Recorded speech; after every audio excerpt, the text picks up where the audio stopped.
선선한 관세음보살님께서 모든 중생들을 보살펴 주시듯이 저희들 또한 살아있는 모든 것 위에 행복이 있고 평화가 있고 안락이 있게 하겠습니다. 나무라 다나드라 야야 나무알야 바루기제 세바라야 사바하. 부자님들 반갑습니다. 망고의 공덕 체험님들을 비롯해서 이 시간 늘 함께하고 계신 여러분들께 그저 날마다 좋은 날만 있으시기를 먼저 기원을 드리겠습니다. 지금 우리가 부처님 오신 날을 맞이해서 오늘은 그 부처님의 설하신 부처님 방편설이라는 제목으로 오늘 이 시간을 여러분께 함께 하려고 합니다. 우선 부처님께 깨달으신 진리가 경전상에 보면 이런 말씀이 나와요.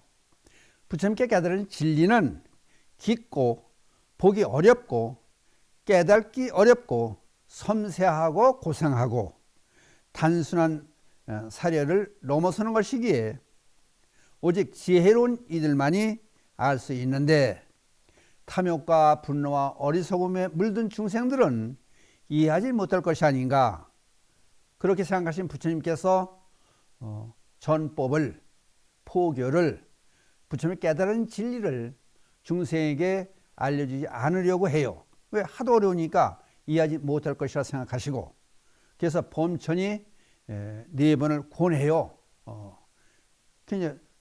그걸 범천이 권하는 것을 이제 노래 형식으로 해서 말씀한 게 경전에 나오게 그걸 소개를 해드리면은, 이제 포교를 제발 해주십사 하는 범천의 권청 그래요. 그게 무슨 얘기를 말씀을 해 올리냐면요, 높은 산 바위산에 올라 사방의 사람들을 둘러보듯이 가장 현명한 분이시여, 모든 것을 보는 분이시여, 슬픔을 없앤 분이시여, 그같이 진리에 누각에 올라 태어남과 늙음에 정복당하고 슬픔에 빠져있는 사람들을 굽어 보소서. 영웅이시여, 승리자이시여, 일어나소서. 이 세상을 누벼주소서. 진리를 설파소서. 분명 이해하는 이가 있을 것입니다. 이런 권청하는 얘기를 듣고 부처님께 결단을 내리셔서 마침내 세상을 향해 선언을 하십니다. 네, 이제 간로의 문을 여나니 귀 있는 자는 들어라. 낡은 믿음을 버리고, 이것이 지금 부처님께서 진리를 설하시겠다고 하는 말씀을 간단한 쉽기로 말씀을 해놓은 게 경전에 등장하고 있습니다. 부처님이 깨달은 경지가 하도 깊고 미묘하기 때문에 이것을 단계적으로 중생들이 이해하기 쉽게 하기 위해서 처음에 이제 아함경을 말씀하시고, 그 다음에 방등경류를 말씀하시고, 그 다음에 반야경을 말씀하시고, 그 다음에 이제 법화경을 말씀하시고, 열반경을 마지막에 말씀하시고, 화엄경이 등장하는 것은 깨달은 경지를 우선 전부 보여주신 것이 화엄경으로 되어 있어요. 그러다 보니까 부처님께서는 이 미묘한 진리에 관계된 것을 부처님이 이제 설하신 그 방법이 이제 방편을 쓴다, 방편을 썼다. 그래서 부처님의 방편설, 이게 이제 오늘 제목이 되는데, 방편이라고 하는 것을 용어 해석을 하면은 중생을 교화하기 위해서 각자 중생들의 근기가 있지 않습니까? 그래도 중생들도 높고 낮은 근기가 다 틀려요. 그러니까 그 근기마다 맞춰서 이제 설법을 해주기 위해서 거기에 맞는 방법과 수단으로 깨우치고 교화하시는 것, 그것이 바로 방편설 그래요. 중생을 지도하기 위해서 여러 가지 수단 방법을 강구하는 것, 또는 그 수단 방법을 방편이 한다. 이 말씀들은 두 가지 경우에서 지금 방편이란 용어 해석을 해드렸고, 그래서 이제 방편이라고 하는 것은 넓게는 부처님의 가르침과 설법, 경전, 말씀 등, 이게 모두가 뭐예요? 팔만대장경이죠. 팔만대장경 모두가 방편이 된다. 그런 얘기가 되는 거예요. 방편력은 중생을 인도하는 여러 가지 방법을 고안해서 세상에 펼치는 지혜의 작용이다. 여복하면은 십바라밀 있지 않습니까? 십바라밀 중에도 일곱 번째 방편바라밀이 등장을 해요. 보살이 방편으로 여러 형상을 나타내서 중생들 제도하는 일을 이제 방편이라 하고, 방편이 얼만큼 많으냐 하면요, 부처님의 방편은 중생의 근기에 따라서 각양각색이기 때문에 천만 방편이라 한다. 천만 방편. 그러니까 방편이 수없이 많다는 거예요. 그런데 방편은 상대방의 방편인 줄 모르게 사용을 해야지, 만약 방편인 줄 알게 되면은 그 방편은 술수가 되기 때문이다. 이런 말씀이 또 나요. 깨치 못한 사람이 쓰는 방편을 술수라 그래요. 그러니까 깨우치는 경기에서 중생들이 근기에 맞게 얘기를 해줘야 되는데, 그러니까 예를 들어서 그렇게 생각하죠. 예를 들어서 술을 먹지 말아라. 그러면 술을 먹지 말아야 되는데, 술 먹지 않고도 술을 먹으면 어떻게 잘못되는가를 얘기를 해줘야 되는데, 방편을 쓴다 그래가지고 중생들과 같이 술을 잔뜩 먹어가지고 실수를 같이 저지른다는 거, 그건 방편을 제대로 쓸 수가 없는 거죠. 그러니까 그걸 일종의 술수라고 그러는 거죠. 술수를 술책이라고도 그러죠. 어떤 일을 술책이면 어떤 일을 꾸미는 깨어나 방법, 그러니까 그게 잘못된 거죠. 그러니까 도둑질을 하면 안 된다. 그래서 그러면은 그걸 도둑질을 되면 안 된다는 가르치기가 같이 도둑질을 한다? 이건 아니죠.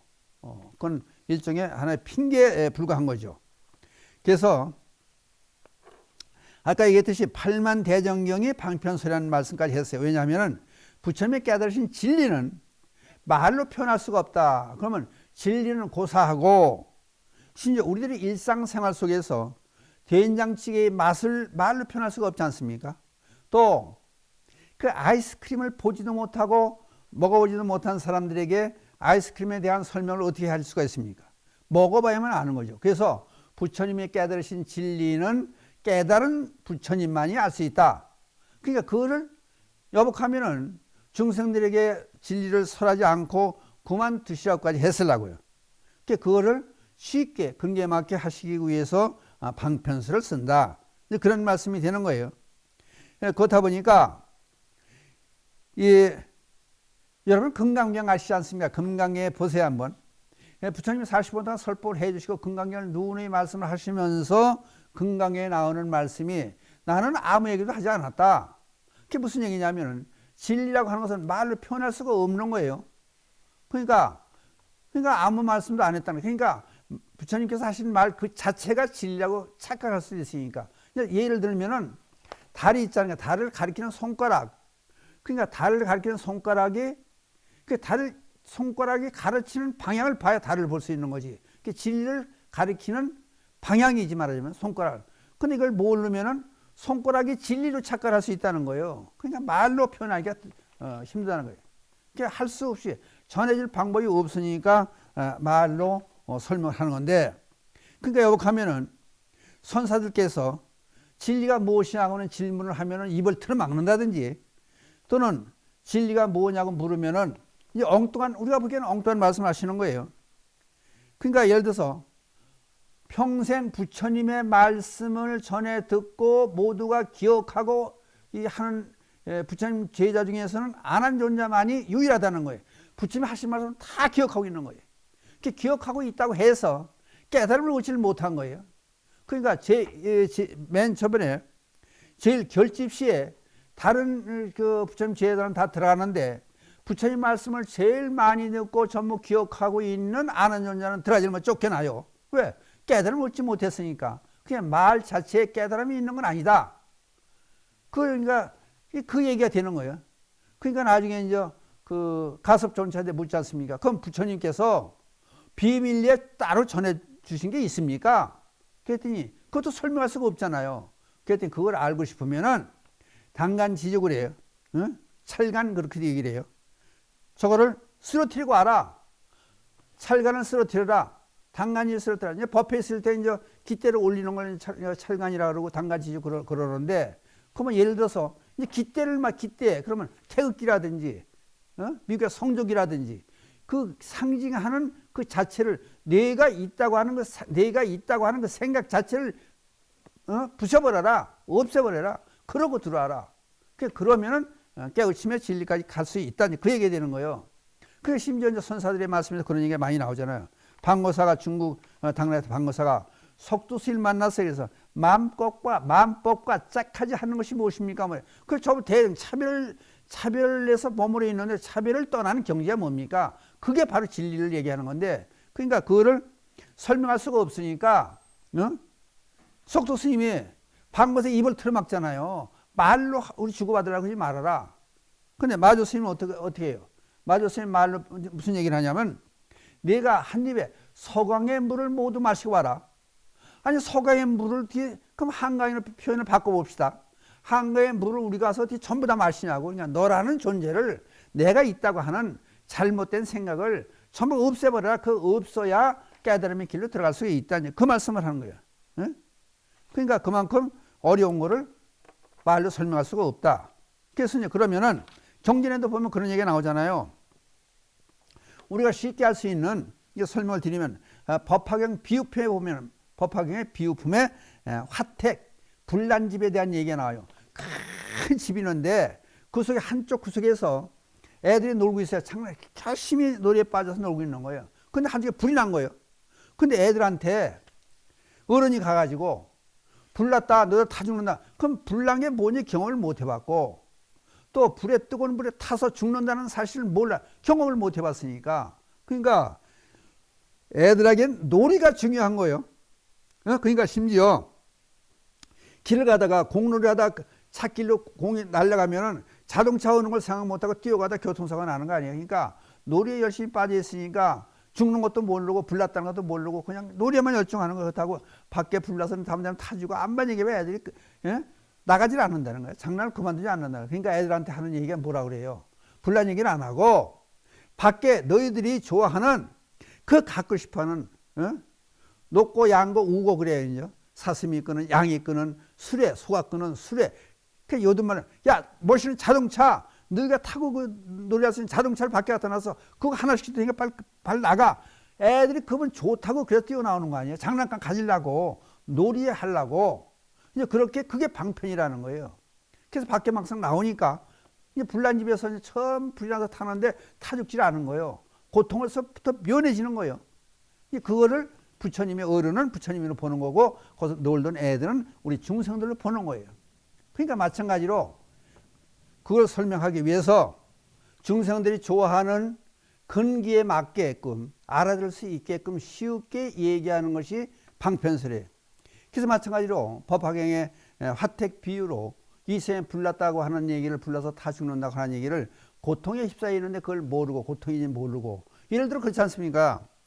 노름에 열중이 있는데 그 노름하면 안 된다, 집안 망한다. 그럼 망해봐야 하는 거예요. 그 장기 두고 화토하고 바둑 두고 뭐 해가지고 내기해가지고 이제 그런 게 많이 있지 않습니까? 그러면 그게 너를 망하게 하는 거다. 그럼 망해봐야 하는데 망해보면 그땐 끝장이 나는 거야 이미. 그냥 그걸 하지 않아야 된다. 그런데 그걸 모르니까 그걸 가르쳐주기 위해서 그 무던히 애를 쓰시는 게 부처님의 이제 말씀이세요. 그러니까 여복하면은 이 진리에 대한 것을 모르니까, 지금도 사람들이 그렇잖아요. 다시 윤회하고 다음 생이 있다. 그러니까 그 뭐 가르쳐서 나쁜 일 하지 말라고 핑계대고 하는 거 아니에요. 이 불자가 아닌 사람들은 그렇게 얘기를 하는 거예요. 그러니까 진리의 깨달음을 그걸 미묘하니까 내 생이 있다는 걸, 전생이 있다는 것을 불자 아닌 사람들은 믿질 못하는 거예요. 그러니까 그거를 믿게 해주기 위해서 이제 부처님께서 이제 무슨 화연을 하시고 여러 가지 이제 경우를 들어서 설명을 해 주시고 그렇게 하는 거예요. 그러니까 여기서 이제 깊이 있게 얘기하는 것을 교리적으로 설명하는 거예요. 그럼 여기 이제 저기 천천한 시간에도 증문익설 시간에도 그냥 교리로 해서 복잡하게 하면 여러분들 안 들으려고 그래요. 그러니까 좋은 얘기를 해서 이제 듣기 쉬운 얘기로 해서 옛날 얘기를 해가면서 설명을 드리는 이유는 그냥 복잡하면은 그저 민망히 교육가고 어디 교육 간다 가보세요. 가면 교육하면 졸리잖아요. 학창 시절에 하도 이제 실증을 느꼈으니까. 그러니까 마찬가지로 부처님의 방편설도 재미있는 얘기로 실적인 얘기를 해가면서 이렇게 설명드리는 이유가 교리로 복잡하게 설명하면은 골치 아프니까 이제 얘기를 통해서 옛날 얘기라든지 재미있는 얘기를 통해서 부처님의 가르침을 녹여서 여러분께 전해드리기 위해서 저도 저는 남들은 연구도 하고 생각을 많이 합니다. 그래서 설명을 드리는 거예요. 마찬가지로 법학에 7가지 비유가 나오듯이 그렇게 전부 비유로 설명을 해드리는 거예요. 그러니까 예를 들어 설명해 드리는 이유가 이게 방편설이 되는 거 이게. 그 먼저 아까 얘기하다 이제 말했는데 양이 끄는 수레 또는 사슴이 끄는 수레, 소가 끄는 수레 이렇게 막상 나와 보니까 애들이 장난감이다, 자동차 있다 전부 쫓아나 보니까 소가 끄는 수레를 하나씩 주더라. 그게 뭐냐면은 대승이 되는 거예요. 탈승자 써서.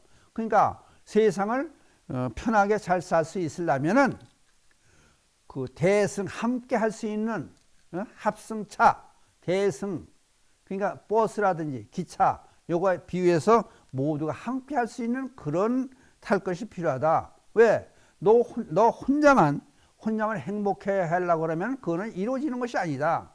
왜냐하면 내 앞집, 옆집, 뒷집 또 길에서 만난 사람들이 모두가 다 내가 보살펴주고 서로 보살펴 주려고 그래고 서로 위하려는 마음이 있어야지. 그래서 옆에 지나는 사람 때리고 몽둥이 들고 다니면 뭐 때리고 쫓아다니면 때리고 욕하고 이러면 행복한 삶을 살 수 없지 않느냐. 그러니까 다 같이 행복해지는 방법을 찾아라.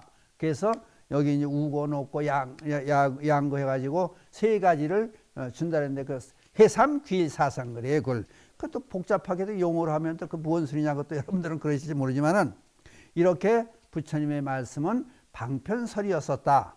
그러니까 예를 들어서 말 속에는 진리가 없는 것이다. 진리를 설명하기 위해서 할 수 없이 말로 설명하는 거다.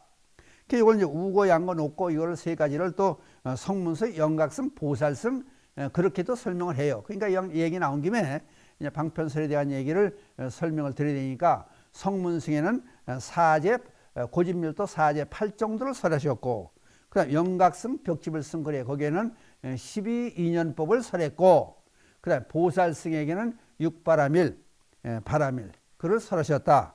그래서 이제 성문성의 말씀에서는 사제와 8정도는 학습주의의 가르침이다 그렇게 얘기를 하고, 영각성에 해주신 12용기법 체험하는 시험주의다. 그다음 보살성에게 한 육바라밀은 행동주의다. 그래 육바라밀은 그래서 행동으로 옮겨서야 된다. 육바라밀에 대표되는 게 뭐냐? 보시바라밀이다. 그럼 베풀고 살아라. 베푸는 데는 그 대신에 또 여러 가지가 있을 수 있지 않습니까? 물질로 배우는 제보시가 있고, 어려움을 해결해 주는 무예시가 있고, 부처님의 가르침을 전해주는 법보시가 있고, 그 3가지를 들지 않습니까? 그러니까 우리가 취향에 참 맞도록 할 수 있도록, 그래서 돈 많은 사람은 돈으로 이렇게 보태주는 것도 제보시도 상당히 좋다. 그다음 불교를 공부하는 사람은 부처님의 가르침을 전해주라. 또 다른 사람을 토닥거려주고 위로를 잘하는 사람은 무예시를 베풀어라. 그러니까 이게 참 방편설이에요. 그러니까 어떻게 보면요, 이게 지금까지 세상의 가장 위대한 가르침이 부처님의 가르침이라고 하는 얘기가, 이 가르침의 방법이 8만 가지가 8만 4천 가지가 있지 않습니까? 그게 8만 대장경이 되는 거예요. 그러니까 이 모든 것이 방편설이다. 부처님 오신 5월을 맞이해서, 부처님 오신 달을 맞이해서 부처님이 설하신 방편설에 대한 말씀을 들었어요. 그러니까 우리는 경전 한 구절 또는 한 장 책 한 걸 읽더라도 그게 부처님이 하시고 싶은 말씀이 뭐냐, 이제 그거를 마음 깊이 생각하는 그런 한 달이 됐으면 좋겠다. 그래서 다른 달은 몰라도 부처님 오신 달만큼은 부처님의 가르친 뜻을 우리가 잘 깊이 생각하고 실천하고 알게 해줘서 다른 사람에게 전해줘서 세상에 편한 세상, 살기 위해서 세상을 만드는 것이 가장 좋은 우리들의 생활 태도다. 그 말씀을 드리기 위해서 지금 이 시간 말씀을 여기서 마치기로 하겠습니다. 감사합니다.